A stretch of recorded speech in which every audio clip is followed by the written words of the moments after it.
Amua ya kwamba rais wa nchi akichaguliwa anakuwa rais wa kila mtu. George Juma, Ramogi TV, Migori. Bero mane otimne ringre Michael Omamba ma en wuod jaod bura machon Mauriri Hamano Omamba mane oyudi ka onegi tich ariyo mar jumani yango ni rawerani ne owito ngimane nikech chuer mar remo mathoth mabiro kaluwore ni ne ochuoye kod gima bith kaka pala nyadinuoya. Bero notima kod laktar Evans Omondi e kar kano ringre ma Migori Level 4 Hospital.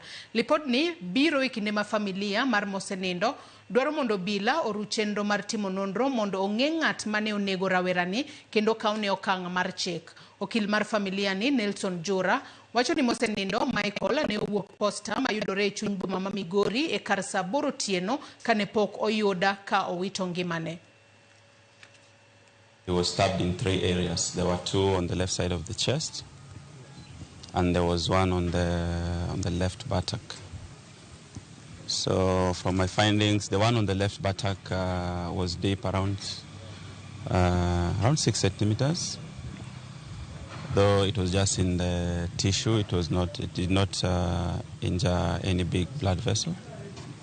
Now, the ones on the chest, there was 1 small one, and there was 1 big one. The big one was around 5 centimeters, and the small one was around 1 centimeter. There was also a fracture on the 5th rib. Through the fracture, there was also a 1 centimeter puncture to the left ventricle of the heart. Part of the body which was aimed at, and the strength and the nature of weapon, it seems even if Michael Omamba had even money, $1 million in his pocket, these people could have still gone ahead and killed this young man. We hope, I know we have the security team, they are already doing their best.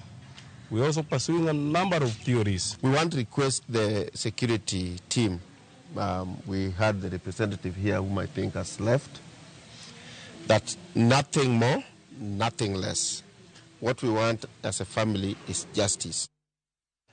Esama piny ngima nyodhi alodu chieng' IVF, od thieth ma Fertility Point oyango ndamo manyime mar kelo lokruok e weche mag thieth mar yudo nyathi kokalo lony manyasani mong'ere kaka in vitro fertilization IVF.